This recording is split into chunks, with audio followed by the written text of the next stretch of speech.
மணப்பெண்ணின் பிரத்யேகமான திருமணம் விவாஹா தி சென்னை சில்க்ஸ். மல்லி மல்லி மல்லி மல்லி மல்லி. விடுங்க, ஒருத்தரோட சூழ்நிலை தான் அவங்களோட மனநிலைய முடிவு பண்ணும். என்னால அதை புரிஞ்சுக்க முடியுது. எதையும் நினைச்சு நீங்க ஃபீல் பண்ணாதீங்க. நீங்க சீக்கிரமே பெரிய கம்பெனிக்கு வேலைக்கு போயிடுவீங்க. அதுக்கப்புறம் நாமளே கம்பெனி ஆரம்பிக்க தான் போறோம். நம்பாம சிரிக்கிற மாதிரி இல்ல இருக்கு. சில நேரம் போற போக்குல சொல்றதெல்லாம் அப்படியே நடக்குங்க. எங்க ஊர்ல நிறைய பேர் சொல்வாங்கங்க, டாடா. ஏய் செல்லக்குட்டி, wait wait wait wait wait. என்ன? உங்களுக்கு ஒரு சர்ப்ரைஸ் gift. கிஃப்டா? gift வாங்க யார் பணம் தந்தாங்க? நீங்க தான். நானா? ஆமா, பணம் இல்ல, gift நீங்க தந்தது தான். டாடா இந்தாங்க. என்னது? ரொம்ப நல்லா இருக்கே. டாடா, இந்த லக்கி புட்டாவ மல்லியம்மா எனக்கு நம்ம பழைய வீட்ல வச்சு கொடுத்தாங்க. இத கையில வச்சுக்கோங்க. டெய்லியும் காலைல எழுந்துச்சு இந்த புத்தரை உள்ளங்கையில வச்சுக்கிட்டு உங்க விஷயம் சொன்னீங்கன்னா அது அப்படியே நடக்கும், தெரியுமா? ரியலி? ஆமா டாடா. இப்போ மல்லியம்மா சொன்னாங்கல்ல, அதே மாதிரி நானும் இந்த லக்கி புத்தா கிட்ட சொல்லியிருக்கேன். நீங்களும் கையில வச்சு அப்பப்ப சொல்லுங்க. அம்மா சொன்ன மாதிரி நீங்க சீக்கிரமாவே பெரிய வேலைக்கு போக போறீங்க. தேங்க்ஸ் வெண்பா குட்டி. Thank you. தேங்க்ஸ் மல்லி. எனக்கு இவங்க சொல்ற மாதிரி எல்லாம் பெரிய ஆசைலாம் இப்ப இல்ல. இதே மாதிரி நாங்க 3 பேரும் வாழ்நாள் முழுசும் சந்தோஷமா இருந்தாலே போதும். மல்லியம்மா, டாடா விஷய புத்தா கிட்ட சொல்லிட்டு இருக்காரு. ஏய் செல்லம்.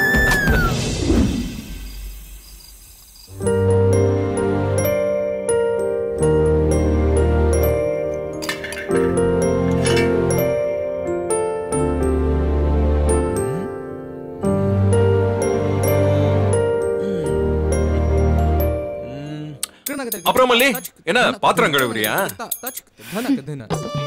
என்னாச்சுங்க உங்களுக்கு? சமையல் பண்றத பார்த்து சமைக்கிறியான்னு கேக்குறீங்க. இப்ப என்னன்னா பாத்திரம் கழுவுறியான்னு கேக்குறீங்க? அதுவா, நேரம் போக மாட்டேங்குது மல்லி. முன்னாடி எல்லாம் ரொம்ப பிஸியாவே இருப்பனா. இப்ப வீட்டுக்கு வந்தா சும்மா இருக்கிற மாதிரியே இருக்கு. அப்புறம் நாம சும்மா இருந்தா மனசு சும்மா இருக்காதுல்ல. என்னென்னமோ யோசிக்க தோணுது. அதான் அப்படியே வந்த கேஷுவலா. அப்படின்னா டிவி பாருங்க, வெண்பாக்கு ஹோம்வொர்க் பண்ண ஹெல்ப் பண்ணுங்க. இதெல்லாம் உங்களுக்கு வேலையா தோணல? ஆம்பளைங்கன்னா அப்படித்தான், வீட்ல உள்ள வேலை எல்லாம் வேலையா தெரியாது. அட நீ வேற மல்லி, என்ன கலாய்க்கிற? விட்டா ஆம்பளை வேலை பொம்பளை வேலைன்னு டிவைட் பண்ணிருவா போல இருக்கு. வெண்பாவையும் கேட்டுட்டேன், அவளே படிச்சுக்கிறேன்னு சொல்லிட்டா. வேணும்னா நான் உனக்கு ஹெல்ப் பண்றேனே. எனக்கா? எனக்கு இப்ப என்ன ஹெல்ப் பண்ண போறீங்க? ஏன் அந்த பாத்திரத்தை கழுவ மாட்டானா? பாத்திரமா? என்னங்க சொல்றீங்க? பாத்திரம் எல்லாம் கழுவுறேன்னு சொல்றீங்க, சும்மா இருங்க. ஏன் பாத்திரம் கழுவட்டுமான்னு தானே கேட்டேன். ஏதோ ஏரோப்ளேனை ஓட்டுறேன்னு சொன்ன மாதிரி இவ்ளோ ஆச்சரியமா பாக்குற. ஏன் நான்லாம் பாத்திரம் கழுவ கூடாதா? நீங்க ஏரோப்ளேன் ஓட்டுறேன்னு சொன்னா கூட நான் சந்தோஷமா அனுப்பி வைப்பேன். ஆனா பாத்திரம் கழுவுற வேலையெல்லாம் வேணாம். நீங்க ஓரமா நின்னு வேடிக்கை பாருங்க, அந்த ஹெல்ப் மட்டும் போதும்.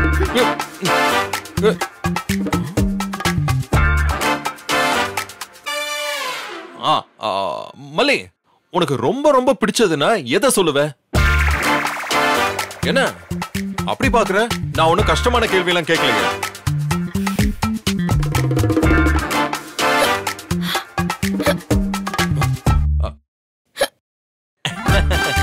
பாத்தியா, நீ ஏதோ மறைக்கிற. ஆமா மல்லி, உனக்கு ஏதோ பெருசா ஆசை இருக்கு. ஆனா இப்ப நீ மறைக்கிறதுனாலதான் உனக்கு விக்கல் வருது. தண்ணி தண்ணி எங்க? இருக்கு. மல்லி மல்லி மல்லி மல்லி மல்லி மல்லி, குடி குடி குடி குடி குடி குடி. அதெல்லாம் பரவாயில்ல, நான் குடுக்கறேன், நீ குடி.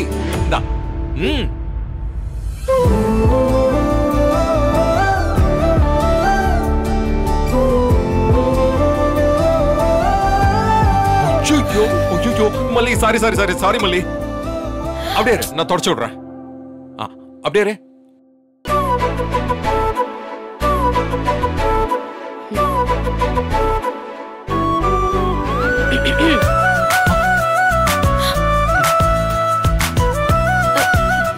நீ எப்ப வந்தீங்க? இப்பதான் ஒரு 5 நிமிஷம் இருக்கும். ஓ 5 நிமிஷமா? மல்லி, வெண்பா தனியா இருப்பா, நான் ரூமுக்கு போறேன்.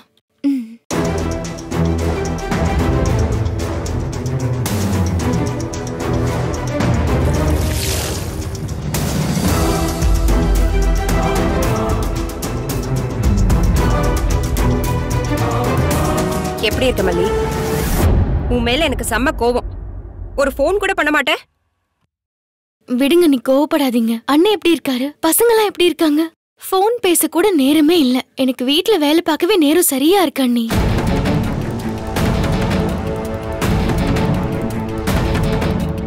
என்னாச்சு அண்ணி?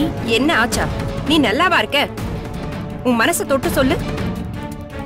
நீ நல்லா இருக்கியா? ஏன் அண்ணி இப்படி கேக்குறீங்க? நீங்களே பாத்தீங்கல்ல, அவர் என்கிட்ட அன்பா தானே இருக்காரு. நான் நிஜமாதான் சொல்றேன். இப்ப நான் ரொம்ப நாளைக்கு அப்புறமா இல்ல ரொம்ப மாசத்துக்கு அப்புறமா கொஞ்சம் நிம்மதியா இருக்கேன்னு சொல்லணும். மனசாட்சியை அடகு வச்சுட்டு பேசாத மல்லி. நல்லா இருக்காளா? நல்லா. அடுத்தவங்க வீட்டுல வந்து உட்கார்ந்து இருக்கிறதுக்கு பேரு தான் நல்லா இருக்கிறதா? உனக்கு அதெல்லாம் தோணவே இல்லையா? இல்ல தோணாத மாதிரி நடிச்சிட்டு இருக்கியா? அண்ணி, உங்களுக்கு நடந்ததெல்லாம் முழுசா தெரியுமான்னு தெரியல. நிறைய நடந்து போச்சு அண்ணி. அதெல்லாம் சொன்னா கூட இப்ப மூடே ஸ்பாயில் ஆயிடும். அதை விடுங்க. இப்ப புயல் ஓஞ்சு அமைதியா இருக்கிற மாதிரி இருக்கு. என்ன மல்லி பேசுற நீ? அந்த வீட்ல மகாராணியா இருக்க வேண்டிய உன்னை இப்படி நடு தெருவுல கொண்டு வந்து நிறுத்தி இருக்கிறதுக்கு பேரு தான் உனக்கு அமைதியா? அண்ணி, அப்படி நடு தெருவுல நிக்கிற நிலைமையில ஆண்டவன் எப்பவும் நம்மள விட மாட்டா. அப்புறம் நாங்க ஒன்னும் 3வது மனுஷங்களை நம்பி இல்லையே. இது நம்ம பெருமை இடம் தானே. எந்த நிலைமையும் மாறும் அண்ணி. அவரோட திறமைக்கும் தகுதிக்கும் அவர் சீக்கிரமாவே நல்லா வந்துருவாரு. ஆமா ஆமா, வந்துருவாரு சொல்லிக்கிட்டாங்க. ஏன் நீ ஒரு மாதிரி பேசுறீங்க? அவரு இருக்காரே, அவரு நல்லா வரதாவே இருக்கட்டும். அவர் திறமைக்காரர் தான், ரொம்ப படிச்சவர் தான், ஒத்துக்கிறேன். ஆனா அவர் மேல வந்து என்ன பிரயோஜனம் சொல்லு? சல்லி காசுக்கு பேராது. ஏன் இப்படி சொல்றீங்க அண்ணி? என்னாச்சு உங்களுக்கு? எனக்கு ஒண்ணும் ஆகலமா. உனக்கு தான் என்ன ஆச்சுன்னு எனக்கு சத்தியமா புரியல. நல்ல மாட்டுக்கு ஒரு சூடுன்னு சொல்லுவாங்கல்ல, பட்டும் திருந்தலையே மல்லி நீ.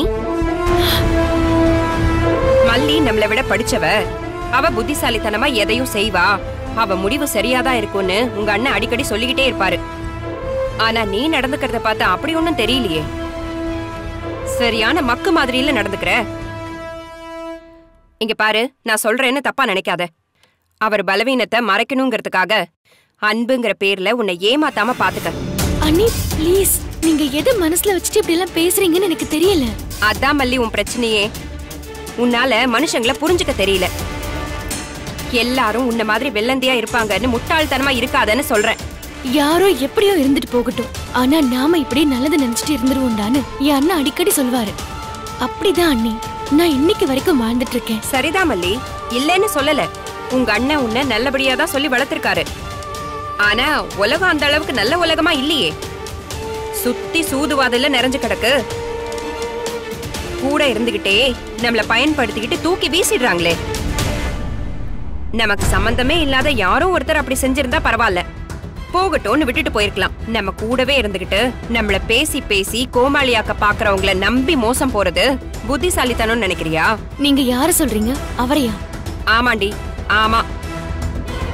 இப்ப ரொமான்ஸ் பண்ணிட்டு இருந்தியே, உன் அந்த அவரை தான் சொல்றேன். இல்ல அண்ணி, நீங்க அவரை தப்பா புரிஞ்சு வச்சிருக்கீங்க. அவர் இப்பதான் என்ன புரிஞ்சுக்கிட்டு என்கிட்ட அன்பா நடந்துக்கிறாரு. அடி போடி, எல்லாம் நான் சரியாதான் புரிஞ்சு வச்சிருக்கேன். மனுஷங்க எந்த சூழ்நிலையில எப்படி எல்லாம் நடந்துக்குவாங்கன்னு எனக்கு நல்லாவே தெரியும். நல்ல மனுஷன்னா எந்த சூழ்நிலையிலயும் ஒரே மாதிரி இருக்கணும்.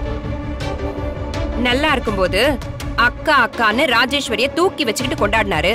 சரி, இருக்கட்டும், தப்பே இல்ல. அக்காவை கொண்டாடிட்டு போறாரு. ஆனா கட்டின பொண்டாட்டிய வீட்ல வேலை செய்யற ஒரு ஆளா கூட மதிக்காம, ஏன் மனுஷியா கூட மதிக்கலையே.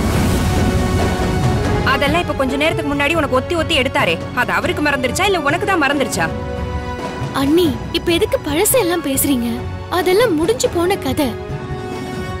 அந்த ராஜேஸ்வரி இவ்ளோ பெரிய சதிகாரியா இருப்பான்னு யார் தான் நினைச்சாங்க? நான் கூட இப்படி அவளை நினைக்கல. அவ அவளோட தம்பி மேல உயிரே வச்சிருக்கான்னு தான் நான் கடைசி வரை நம்பினேன். நான் 3வது மனுஷி தானே. நானே அப்படி நினைக்கிறப்போ அவர் அவளை நம்பினத எப்படி தப்பா சொல்ல முடியும்? இருக்கட்டும் மல்லி, அவரை நம்பினாரு, அவ ஏமாத்திட்டா. இப்ப அவளை பத்தி புரிஞ்சுக்கிட்டாரு. ஆனா நீ என்னைக்கு ஒரே மாதிரி தானே இருக்க, இப்ப மட்டும் எப்படி உன்னை புரிஞ்சுக்கிட்டாராம்? அது என்ன வந்து போய் நிழுக்கிற? நாம சில நேரம் நமக்கு பிடிச்சத சாதிக்கிறதுக்காக நம்ம மனசு சொல்றபடி கேட்டுக்கிறதுக்கு பழகிருவோம். நீயும் அப்படிதான். அவர் உன்னை நேசிக்கிறாரு, நம்புறாரு. இப்ப நீ அவர் வீட்டு பர்னிச்சர் இல்லன்னு நீ நினைச்சுக்கிற, நம்புற.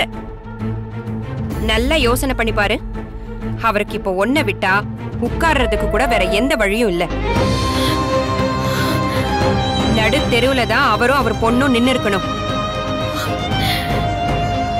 ஆனா அப்படியெல்லாம் நீ விடாம இங்க கூட்டிட்டு வந்து நீ சொகுசா உட்கார வச்சு சோறாக்கி கொட்டிட்டு இருக்க பாத்தியா? அதான் இந்த திடீர் பாசம். அன்பும் பாசமும் திடீர்னு பொத்துட்டு வந்தா அத சந்தேகம் தான் படணும். ஐயோ அண்ணி, அவர் அப்படியெல்லாம் இல்ல. தப்பு பண்ணவங்க திருந்த மாட்டாங்களா? அப்புறம் வேற என்ன மேடம்? தப்பு பண்ணவன் திருந்தலாம், தப்பு பண்ணவங்க திருந்தறதுக்கு சந்தர்ப்பமும் கொடுக்கலாம். அவங்க எப்ப திருந்துறாங்கன்னு பாக்கணும்ல. அவங்க நல்லா இருக்கிறப்போ திருந்தணும்னு நினைச்சாங்கன்னா அத நம்பலாம். அவங்க அடிபட்டு மிதிப்பட்டு யாரும் இல்லாம இருக்கிறப்ப வேற வழியே இல்லாம திருந்தணும்னு நினைச்சாங்கன்னா அதுக்கு பேரு சந்தர்ப்பவாதம். வசதி இருந்தப்ப செத்து போன பொண்டாட்டி பேரை சொல்லி சொல்லி உன்னை ஒதுக்கி வச்சிட்டு இருந்தாருல்ல. இப்ப வசதி போன உடனே செத்தவன் நினைப்பு போயிருச்சா? எல்லாம் நடிப்பு. ஒன்னு சொல்றேன் கேட்டுக்க, கெட்டவங்கள கூட நம்பிரலாம். காலம் போக போக ஒரு கட்டத்துல திருந்திருவாங்க. ஆனா இந்த மாதிரி சந்தர்ப்பவாதிகளை மட்டும் நம்பவே கூடாது மல்லி. பழைய வாழ்க்கை திரும்ப கிடைச்சதுன்னு வெயி, உன்னையும் டேபிள் சேர்னு பழையபடி ஒதுக்கி வச்சிருவாரு. அதான் நடக்கும். அவ்வளவுதான் சொல்லுவேன். நீ அவரை நம்பி அனுபவிச்சதெல்லாம் போதும். உஷாரா இருந்துக்க. வயசு பொண்ணு நீ. அவரை நம்பி தாலி கட்டிக்கிட்டு அவர் புள்ளையவே உன் புள்ளையா நினைச்சு வளர்த்துக்கிட்டு இருக்க. நீ இதுவரைக்கும் சீரழிஞ்சதெல்லாம் போதும். நீ இதுக்கு மேலயும் பைத்தியக்காரத்தனமா ஏதாவது செஞ்சிட்டு இருக்காத மல்லி. காரியக்காரங்க கிட்ட நாமளும் ரொம்ப ஜாக்கிரதையா நடந்துக்கணும். நான் சொன்னத பொறுமையா கொஞ்சம் யோசிச்சு பாரு, புரியும். இனிமேலாவது வாழ்க்கையை தொலைச்சிடாத மல்லி.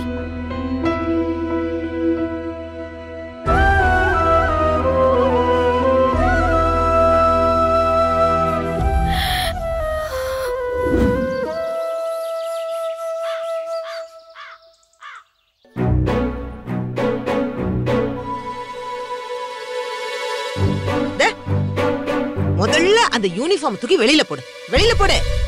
ஏன் பெரியமா? ஏமா ஏன் புள்ள இவ்வளவு பட்டு நீ திருந்த மாட்டியா? திரும்பவும் அங்க வேலைக்கு போற ஐடியா எல்லாம் இருக்கா உனக்கு? பெரிய கம்பெனி பெரியமா. அந்த ஆளு ஒரு ஏரியாக்கு தான் ஏஜென்சி எடுத்திருக்கான். நான் வேற ஏரியாக்கு போனா போச்சு, அவ்வளவுதானே. ஐயோ அவனை விட்டு தள்ளு. மாப்பிள்ள தம்பி உங்ககிட்ட படிச்சு படிச்சு சொல்லிருக்காருல்ல. நேத்து நடந்ததெல்லாம் உங்களுக்கு தெரியாதுல்ல? நடந்துதா? அடியே கள்ளி, நேத்து என்ன புள்ள நடந்துச்சு உங்களுக்குள்ள? ஐயோ, உடனே கற்பனை குதிரைய தட்டி விட்டுருவீங்களே. நீங்க நினைக்கிற மாதிரி எல்லாம் ஒண்ணும் இல்ல பெரியமா. நான் டெலிவரி வேலை பாக்குறேன்னு அவருக்கு தெரிஞ்சு போச்சு. அவர் கேரேஜ்ல வேலை பாக்குறாருன்னு எனக்கு தெரிஞ்சு போச்சு. 2 பேருக்கும் தெரிஞ்சு போச்சுங்கிறது 2 பேருக்குமே தெரிஞ்சு போச்சு. அதனால நான் வேலைக்கு போறதுல இப்ப எந்த ப்ராப்ளமும் இல்லைன்னு சொல்ல வரேன். அது எப்படி மாப்பிள்ள தம்பி உன்னை போக விட்டுருவாருன்னு சொல்ற? உன்னை போக சொல்லிட்டாரா? பெரியமா போக கூடாதுன்னு சொன்ன காரணம் சிம்பிள். வெளிய 1000 காரணம் சொன்னாலும் ஒரே ஒரு காரணம் தான் உண்மையான காரணம். அது எனக்கு தெரியும். அது என்ன காரணம்? நான் கஷ்டப்படக்கூடாதுன்னு அவர் நினைக்கிறாரு, அவர் கஷ்டப்படக்கூடாதுன்னு நான் நினைக்கிறேன். ரைட்டு. ஆக 2 பேரும் அப்படியே ஜாலி பண்ணிட்டு இருக்கீங்க, அப்படிதானே? போங்க பெரியமா, உங்களுக்கு எப்பவுமே கிண்டல் தான். நேத்து நைட்டு நான் அவ்ளோ வேப்பில அடிச்சிட்டு போயும் புருஷனை சொன்னதும் இப்படி வழிஞ்சுகிட்டு நிக்கிறா. இதெல்லாம் திருந்துற ஜென்மமே கிடையாது போல இருக்கு. சரி சரி, வெக்கப்பட்டதெல்லாம் போதும். இன்னைக்கு என்ன தேதின்னு பாத்தியா? இன்னும் 2 நாள்ல என்ன டே வரப்போகுதுன்னு ஞாபகம் இருக்கா? இன்னும் 2 நாள்லயா? அப்படி என்ன நாள் வரப்போகுது? தீபாவளி, பொங்கல் இல்ல, வெண்பா குட்டிக்கு பர்த்டேவும் இந்த மாசம் இல்ல, அவர் பர்த்டேவும் வரலையே. வேற எதை சொல்றீங்க பெரியமா? ஒன்னும் ஸ்பெஷல் டே இல்லையே. ஐயோ, இந்த மரமண்டைக்குள்ள நல்லா யோசிச்சு பாரு, ஞாபகத்துக்கு வரும்.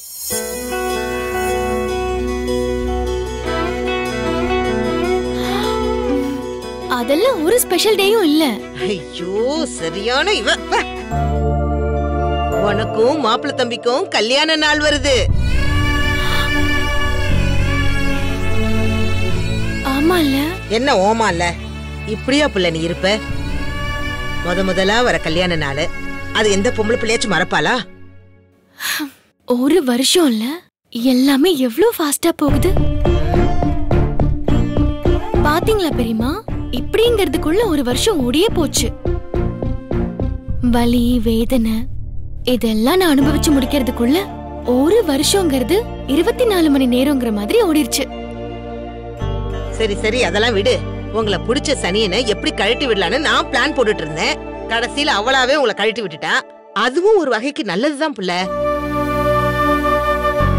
உன்னை பார்த்தாலே ஆகாதுன்னு இருந்த மாப்பிள்ளை தம்பி இன்னைக்கு இவ்வளவு மாறிட்டாருன்னா அதுக்கு ஒரே காரணம் யாரு? அந்த ஏமாத்துக்காரி ராஜசூரி தானே. நீதான் அவளுக்கு போய் ஸ்வீட் கொடுத்து தேங்க்ஸ் சொல்லணும். எப்படியோ புள்ள, நான் ஆசைப்பட்ட மாதிரி நீ வெண்பா மாப்பிள்ளை தம்பின்னு 3 பேரும் சேர்ந்து சந்தோஷமா இருக்கீங்க. அது போதும் புள்ள எனக்கு. இத பாரு புள்ள, கல்யாண நாள வேற லெவல்ல நம்ம கொண்டாடி தீர்த்தணும். ஆமா, ஒரு லெவல்லயும் கொண்டாட வேண்டாம். இப்ப இருக்கிற நிலைமையில அதெல்லாம் தேவையா பெரியமா? பாவம், அவரே கம்பெனி விட்டு போயிடுச்சுங்கிற கவலையில இருக்காரு. இப்ப கொண்டாடணும்னு நினைக்கிறது எனக்கு சரியா படல. நல்ல ஆளு புள்ள நீ. இப்ப நீங்க எதுல குறைஞ்சு போயிட்டீங்க? காசு பணம் எல்லாம் ஒரு விஷயமா புள்ள? அது வரும் போகும். விட்டதை சம்பாதிக்க எவ்வளவு நாள் ஆகும்னு நினைக்கிற? அடுத்த வருஷம் இது மாதிரி முதல் கல்யாண நாள் வருமா என்ன? மக்கு புள்ள மக்கு புள்ள. அதெல்லாம் இப்படிங்கிறதுக்குள்ள அப்படி சொடக்கு போட்டு மேல வந்துடலாம். எல்லாம் சரியா இருந்தாதான் கொண்டாட்டம் எல்லாம் கொண்டாடணும்னு இருந்தா நாட்டுல ஒருத்தனும் பர்த்டே வெட்டிங் ஆனிவர்சரி ஏன் ஃபர்ஸ்ட் நைட் கூட கொண்டாட முடியாது. அப்படி இல்ல பெரியமா, அவர்கிட்ட இப்ப போய் செலிப்ரேஷன் அது இதுன்னு சொன்னா நல்லாவா இருக்கும்? பின்ன வாழ்க்கையில அப்பப்ப கிடைக்கிற சந்தோஷத்தை அப்பப்பவே அனுபவிச்சுட்டு போயிட்டே இருக்கணும் புள்ள. இந்த பிரச்சனை ஓயட்டும், அடுத்த வருஷம் கொண்டாடுவோம்னு நீ வெயிட் பண்ணிட்டு இருந்தா அடுத்த பிரச்சனை இதை விட பெருசா வந்து நிக்கும்.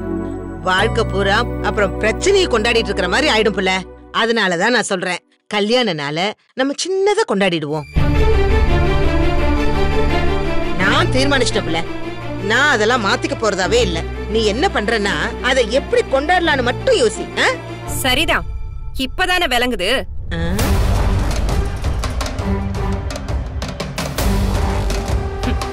நீங்க தான் அவ மண்டைய கழுவி வச்சிருக்கீங்க போல.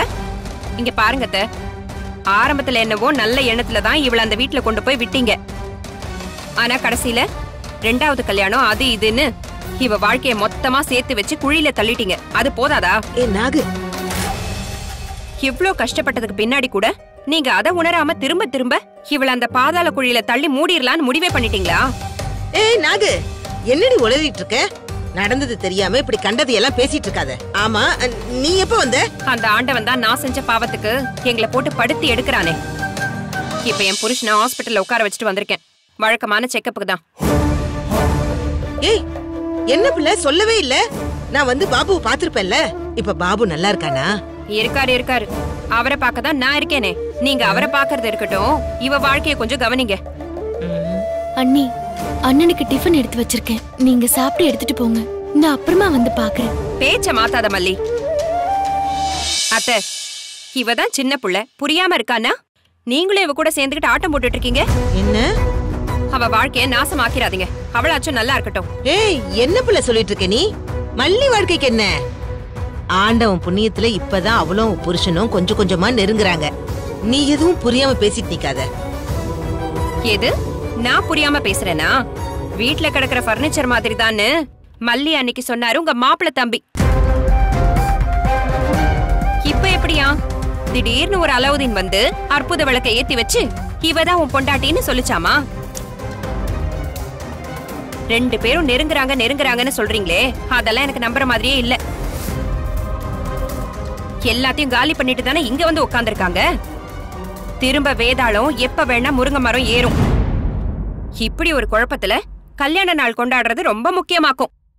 கொஞ்சமாவது புத்தியை யூஸ் பண்ணி நடந்துக்கோங்க.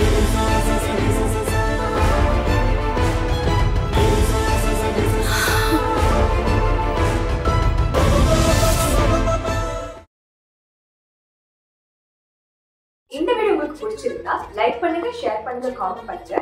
மறக்காம சரிகமா டிவி ஷோஸ் தமிழுக்கு சப்ஸ்கிரைப் பண்ணுங்க.